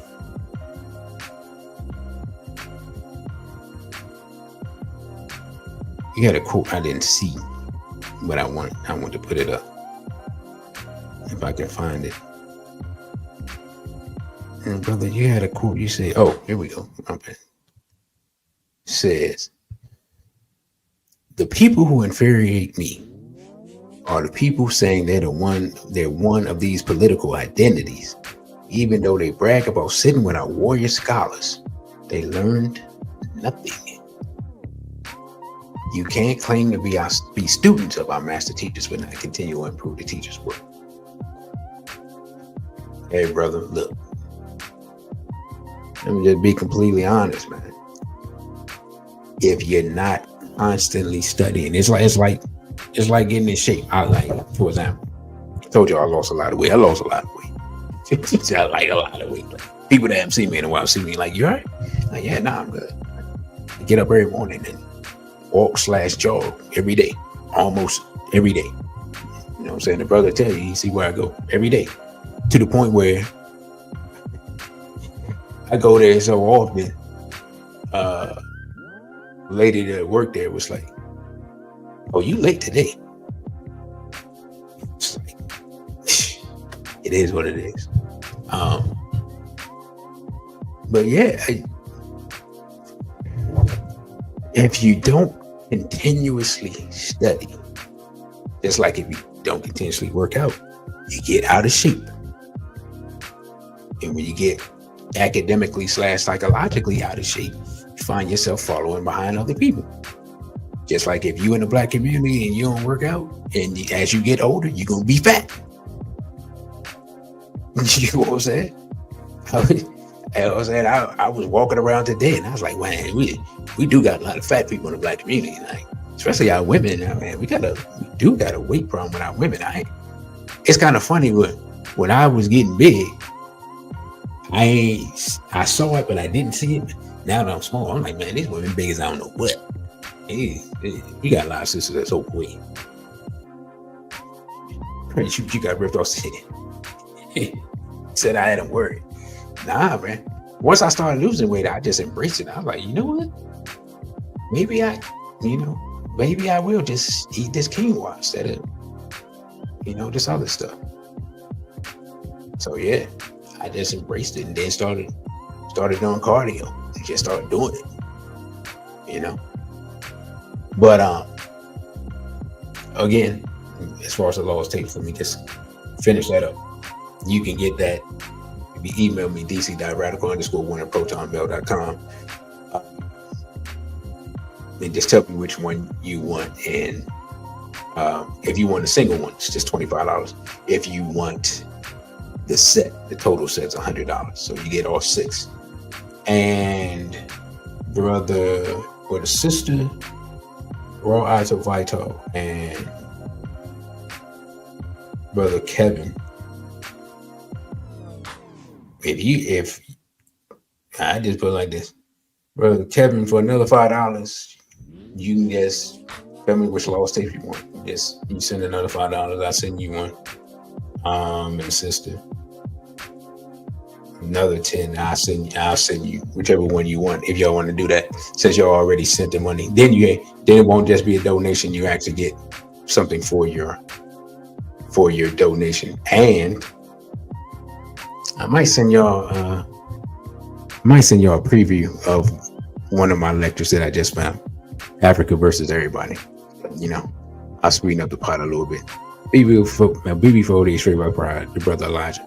So I did want to look at this few research real quick. It's on personal identity and intra-racial connections.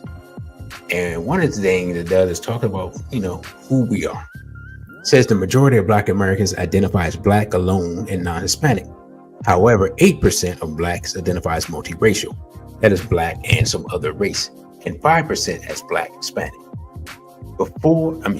Between 2000 and 2019, the share of Black Americans who identified as either multiracial or Black Hispanic had grown by roughly 145%. What does that mean, brothers and sisters? That means that we are reproducing with people outside our race at a very high rate in the 21st century. To capture this growing complexity in Black racial identity, Black adults were asked both a general question about the importance of their racial background and more specific questions about the importance of being Black. About 7 in 10 Black Americans, 71%, say their racial background is very or extremely important to how they think of themselves according to the survey. While U.S.-born Blacks and immigrant Blacks, 71 to 70%, equally likely hold this view, there are differences amongst Black adults of different racial backgrounds and ethnicities. About 7 in 10 of those who identify as Black, say solely as Black, say their racial background is important, how they think about themselves. Meanwhile, those who are multiracial is literally 50-50. See how that works? Do we see how this works? Hey, brother, this is it's digital. So I just send it to you digitally and you download it and boom, you have it. So it's not physical copies, it's digital copies. So you ain't even got to worry about shipping. You get the link. You know, I send you the email with the link. You hit the link and you download it and you start watching it and you start saying, man, I'm glad I got this. That's how that works. Because it was more of a hassle for me to do physical than digital. That's why I just decided to do digital. Let me get back to this article or this study.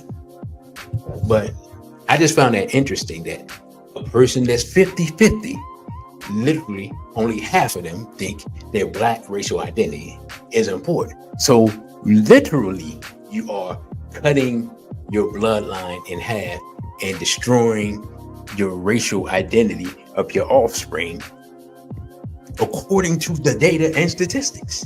This is not me making it up, right? Now, says gender, age, education, income, and party, I guess that's political party, are also key points of departure amongst Black adults when it comes to the importance of their racial backgrounds to their personal identity. Now, this part is crazy to me because this is not what I see in real life, but this is the data and statistics. So we're going to go with their study because we can't say that their study is on point and then say, nah, it ain't on point yet. It says Black women, 74% or more likely than Black men to say their race is an important part of how they think about themselves. So 3 out of 4 compared to 2 out of 3. All right, brothers. Let's keep it 100.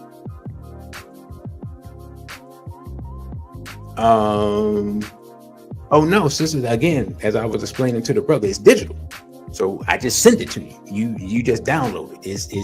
It's a digital file. You ain't got to worry about mail. You ain't got nothing.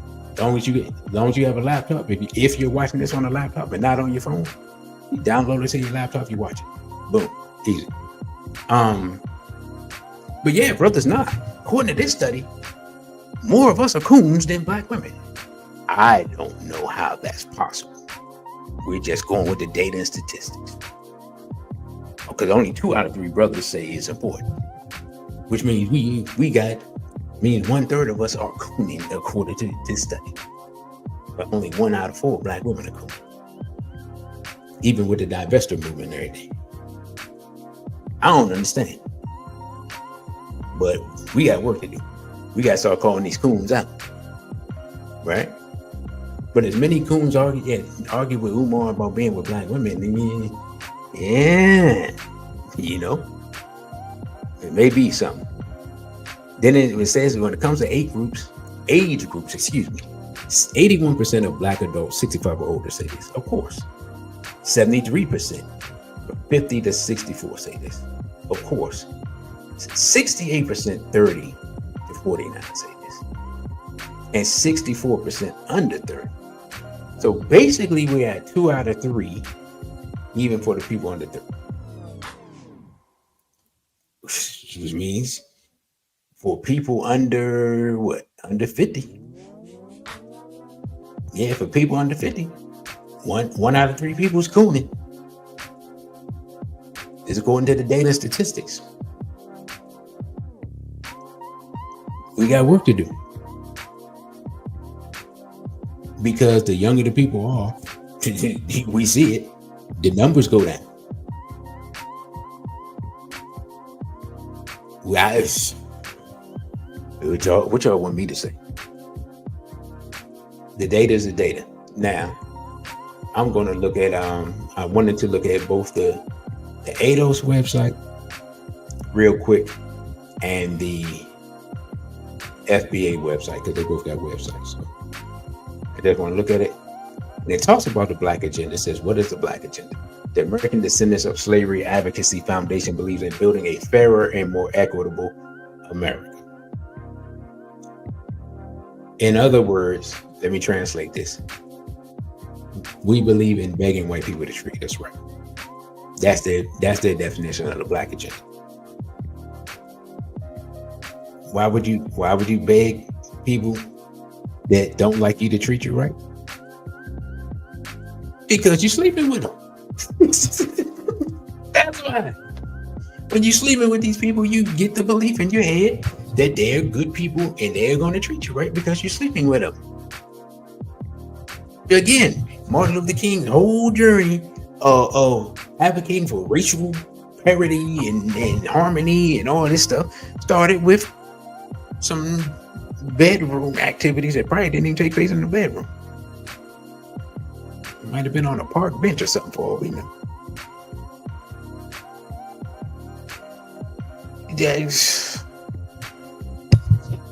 I'm done with their website. That didn't take long.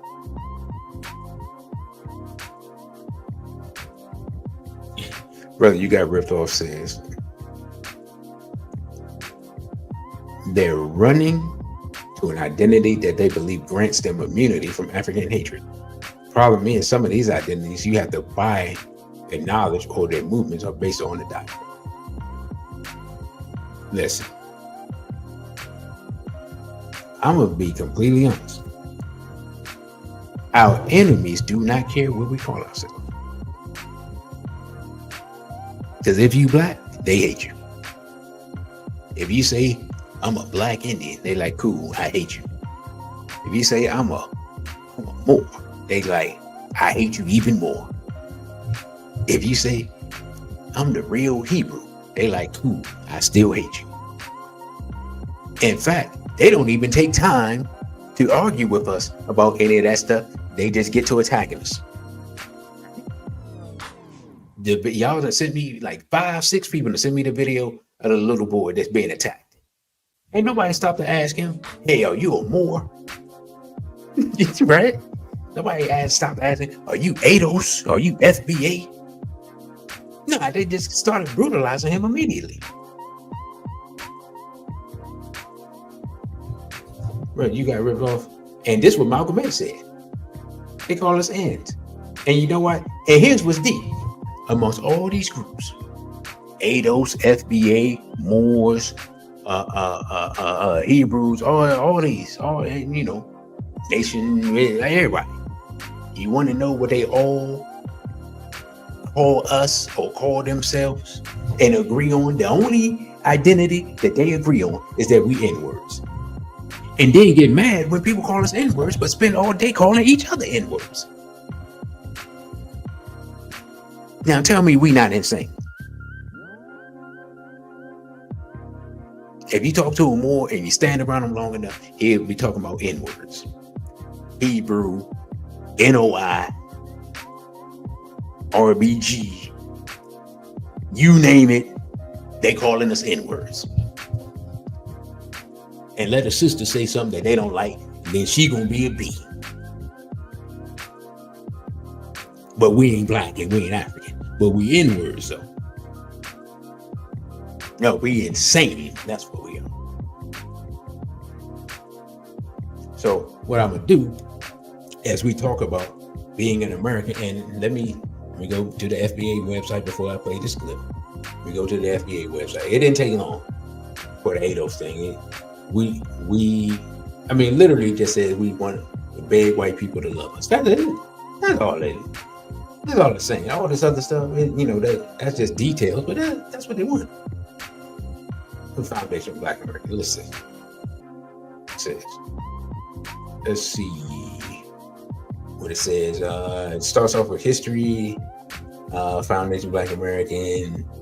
He says it did not start in 1619 with the arrival of slave Africans. It talks about Spanish colonizer 1526. Lucas Vasquez de Ayllón brought the first documented enslaved black people to the shores of what is now South Carolina and Georgia in 1526. Bro, you got ripped off. Can you look up and see if that's a hat? Lucas Vasquez de Ayllón. Because that would really be interesting if that's a hat. I don't know, but I just thought about it. So, and then right after that, you got merch. So I'm trying to see if they have any. Let's see. Is that so? All they have is that short clip of history and merch. Yeah. Now hold up. Let's go back. This is a shirt with Dr. Frances Cress Welsing, right? Dr. Frances Cress Welsing would have never called herself an FBA because Dr. Frances Cress Welsing donated to the oldest African-centered school in the country that was started in 1968, and she was the keynote speaker for their anniversary multiple times. You like, well, DC, how you know? Because I know the founder of the school. They were close. That was one of his biggest supporters. So what are we doing here? See, these people come in at the end of people's lives and then try to ride off their legacy and don't even know the work they was doing because they don't even know the people they was doing the work with.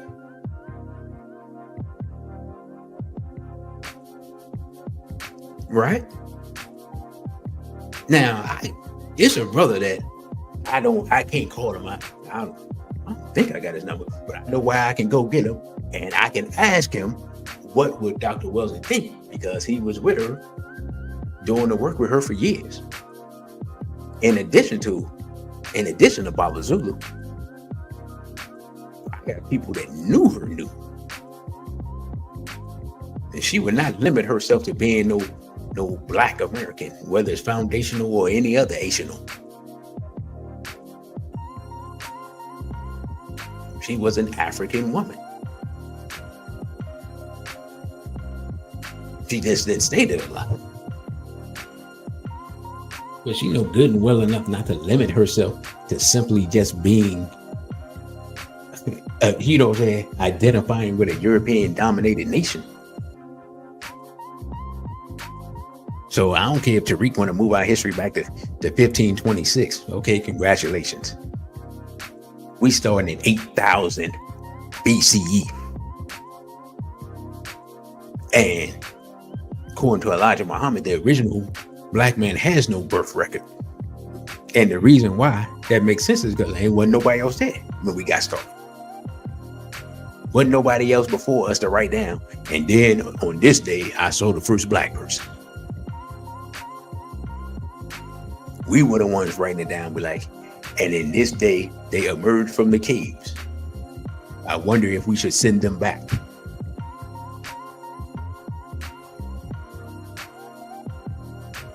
You say he's a descendant of Mozarabs who were Islamic Christians. Okay. Wait, what? Islamic Christians? Boy, there's a rabbit hole there to go down. So, yeah, that's their website. A few paragraphs of history and merchandise and a legal disclaimer. Let's see what the legal disclaimer says.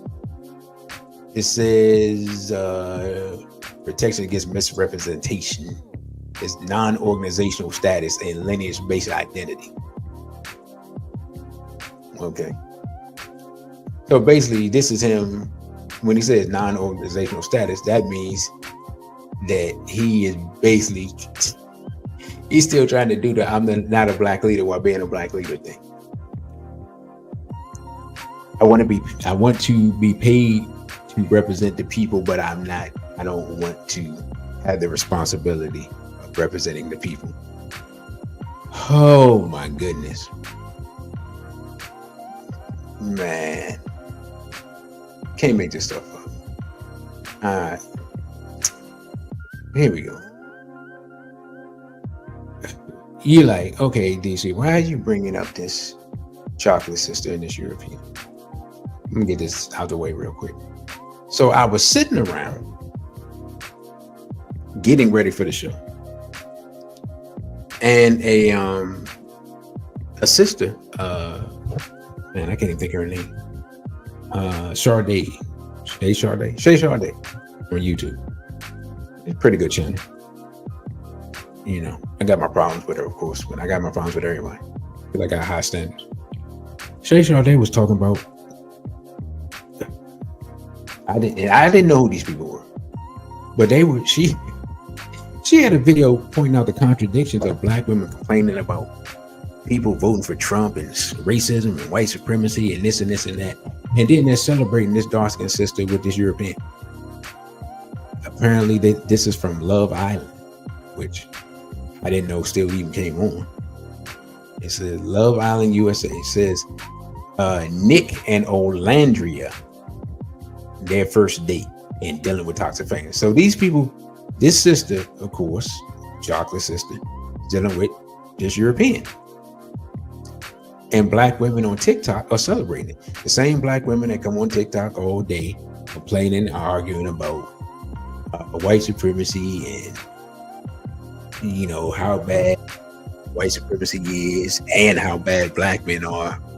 And yet they're advocating swirling and being around with they're praising a sister for being with a European at the same time. Okay, you said Muzarab derived from the Arabic Musta'rib, meaning Arabized, used by Muslims to refer to non-Arab Christians who adopted Arab customs and language. Okay, brother, appreciate you. So yeah, so the reason I bring that up because I wanted to show the psychosis of our people. That's why when they say that like 75% of our women claim that their racial identity is important, it really doesn't even matter because those are the same women that are complain, about racism and white supremacy, but dream of and or are really engaging in illicit activities with European males. Complaining about racism while being bed wenches and doing slave play and all this old wild stuff. And if you're not careful, you end up like Sade Robinson. It still makes me want to throw up to this day. And brother, you got ripped off. Remind me to do an update on it's a little sister's name in Mississippi that group killed. Can't think of her name. I cannot think of her name. Mahogany.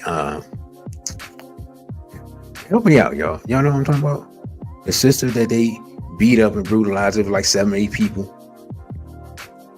And down in Mississippi. I think it was in Mississippi. Her name was Mahogany. I can't remember her last name, but that is starting to move now. They starting to the adjudication process is slowly moving forward. That's the hard part about keeping up with these cases is it can be months before anything happened. But I saw some updates today. So remind me to do a video on that maybe next week. Mahogany Jackson. Yeah, thank you, bro. Appreciate you. So I just want to show that insanity.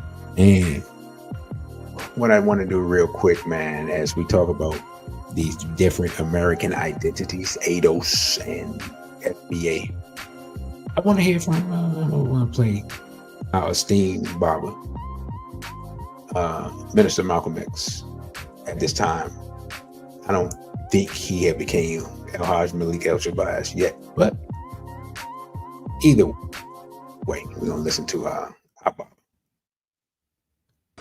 We are African, and we happen to be in America. We're not American. We are people who formerly were Africans who were kidnapped and brought to America.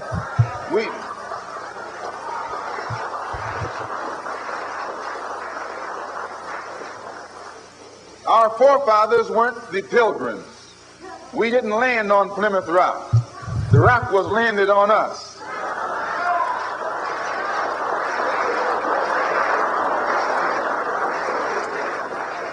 We were brought here against our will. We were not brought here to be made citizens. We were not brought here to enjoy the constitutional gifts that they speak so beautifully about today. Because we weren't brought here to be made citizens today, now that we've become awakened to some degree and we begin to ask for those things which they say are supposedly for Americans, they look upon us with hostility and unfriendliness. If you're interested in freedom, you need some judo, you need some karate, you need all the things that will help you fight for freedom. Nationalism is the wave of the present and the future. It is nationalism that's bringing freedom to oppressed people all over the world. It was nationalism that brought freedom to the Algerians. It was nationalism that brought freedom to the Nigerians and to the Ghanaians. It was nationalism that brought freedom to the people of Uganda and Tanganyika and Sudan and Somaliland. The Africans didn't get it by sitting in. They didn't get it by waiting in. They didn't get it by singing "We Shall Overcome." They got it through nationalism.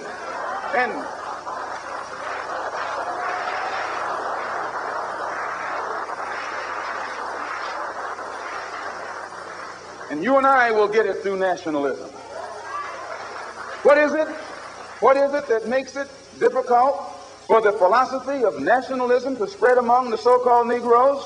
Number one, they think they have a stake in America.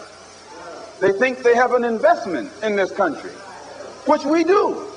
We invested 310 years of slave labor, 310 years, every day of which your and my mother and father worked for nothing.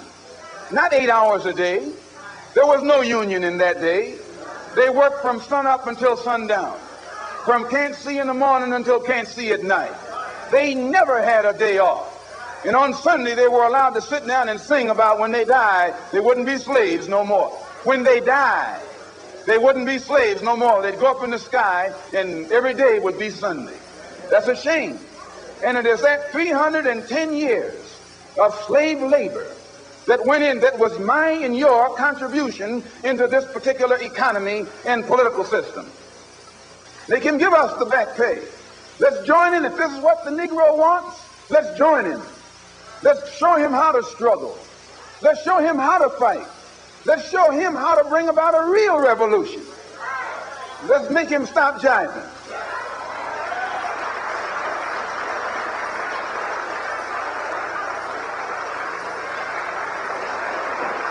You don't need a debate.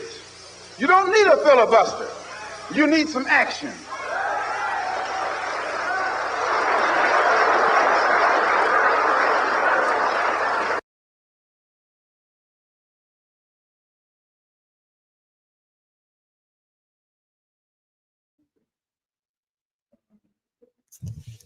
That was the Honorable Minister Malcolm X telling us we don't need a debate. We don't need a filibuster, right? These people come and they come with their new ideas and their ideologies and their philosophies. If they're not coming with any actions, then they're not what? They're not serious. The reason I love the ancestors, because most of the time they gave us the answers to the question before the question even came up. Brother, you got ripped off said, wait a minute, you said that I didn't. Don't forget the second part. Oh, hold up. There's some had information here. Okay. He said the term Musta Arabi is a related but distinct concept referring to Arabic speaking Jews in the Middle East and North Africa who lived before the arrival of Sephardic Jews following the 1492 expulsion. Oh. So, brother, if I have this correct, you're saying that this this person that the FBA is pointing us to is a hat. So they're pointing us right to the hat.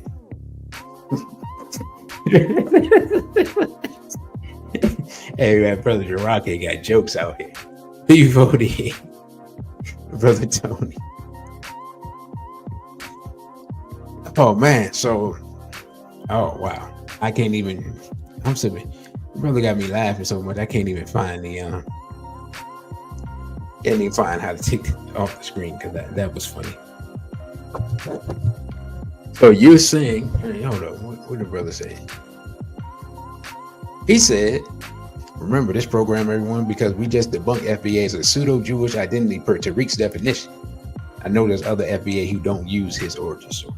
Hey, well, I mean, you know, as much as we try to get around it, man, a lot of things really point us right back to the hats. It's wild. It's you know, it's like Michael Jackson said, it's too high to get over, too low to get under. You're stuck in the middle and the pain is thunder, right? So I think I'm about to close out because it is getting late. Tomorrow at 6 p.m., myself and Sister Not J, allegedly, supposedly, hopefully, we'll be working together on another show. That's SBL Talk. And then next week I'm gonna try to get in 3 live streams. And by the way, speaking of Sister Najee, if you haven't, don't forget to go back and watch the video clips of Sister Najee that I put up on Monday. I put up 2 on Monday because I figured that some of y'all would be off work and you ain't have nothing else to do. Both of the clips are about 10 minutes long, so it's not gonna take you a long time. I thank Brother Kevin and Sister Raw Ito Vital for the cash apps. Greatly appreciated. And also, I forgot to say this. So I appreciate everybody that donated via super chats and views and everything last month. This, for the first time since I've been monetized, as far as I remember, I will actually get money from YouTube in consecutive months. Usually it's every other month. So this will be the first time it'll be consecutive months. So I appreciate that. Brother, you got ripped off, said this is why Tariq's crew doesn't believe in reading, but instead relying on the words of their leaders. This is typical church prosperity preaching where people don't read their Bibles. You know, brother, that's an excellent point. I never looked at it that way. And it's funny you say that because when I was a child, like literally like 8, 9 years old, I was reading the Bible. So when people try to figure out like, well, why weren't you a Christian? Because I was reading the Bible, like literally. So when I started asking people questions about stuff that didn't make sense, nobody didn't have no answers. So that told me everything I need to know. Either y'all don't know what y'all talking about, or somebody lying, or y'all don't know what y'all talking about and somebody lying. You know what I'm saying? That's the way I looked at it. And so, and I'm gonna just say this: literacy is going down. Reading is important. I know we in the digital age, and everything is beamed around the world, and you can look at videos. And reading is still important. They said if you want to hide something from Black people, they said this I don't know how long ago, put it in a book. Well, nothing's changed. If you want to hide something from Black people, still put it in a book. And what's crazy is most of the information that we found that we put up on so many topics, right? I've covered so many topics on this show, but Jeannie's covered so many topics in his lectures and on his different shows and things like that. A lot of the times the stuff is all you got to do is look for it. It's right there. They're not even hiding it anymore. But people don't want to accept the truth because they want to what? love our enemies. That's what that all comes down to.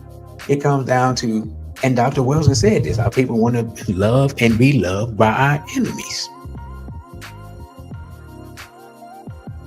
And as long as that is the case, we in bad shape. I mean, we in bad shape so many ways, because I mean, Malcolm X said, you got to depend on your enemy for a job, you're in bad shape. Man, I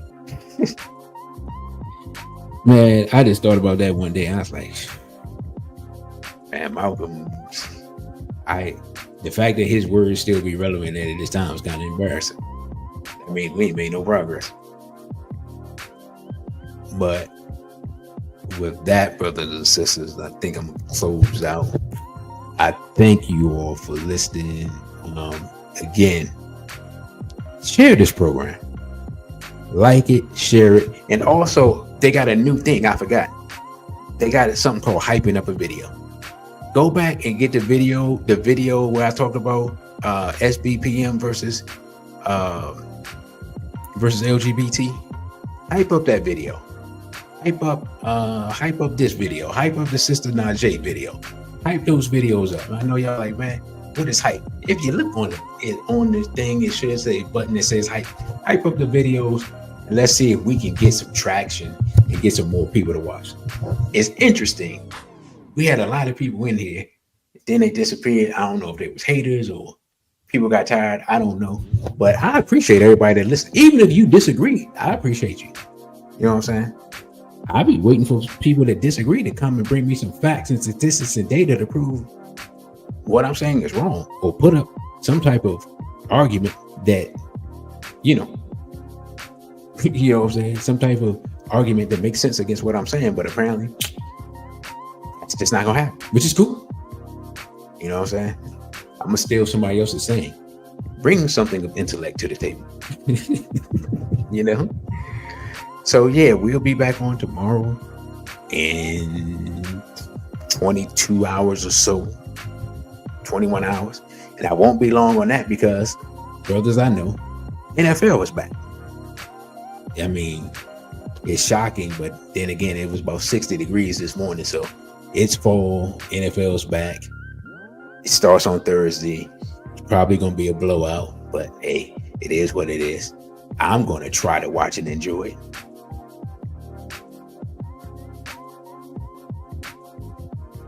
And yeah, we're going to talk about Black women's love of homophilic men and their disdain for straight men, because somebody got to talk about it and blame Sister Najee for the subject because it's her idea. So I don't see her in here, so I'm gonna tell y'all it's her fault. So anyway, again, thank you, Raw Ito Vital and Brother Kevin. Like I said, don't forget to like, share, and subscribe. I'm your host, DC Radical One. You can follow me on Instagram at DC.Radical1, on Twitter at DC_Radical_ONE, on OTW2, which is a Black-owned platform, at DC Radical One. You can donate via Cash App, like other people have, $ DC Radical One. And you can email me at dc.radical_1 at protonmail.com if you just want to chop it up, or you want to purchase one of the lost tapes. You can do that via email, and I will send it to you via email. So that, brothers and sisters, hopefully I'll talk to you all tomorrow. A baby for ODA. And straight Black pride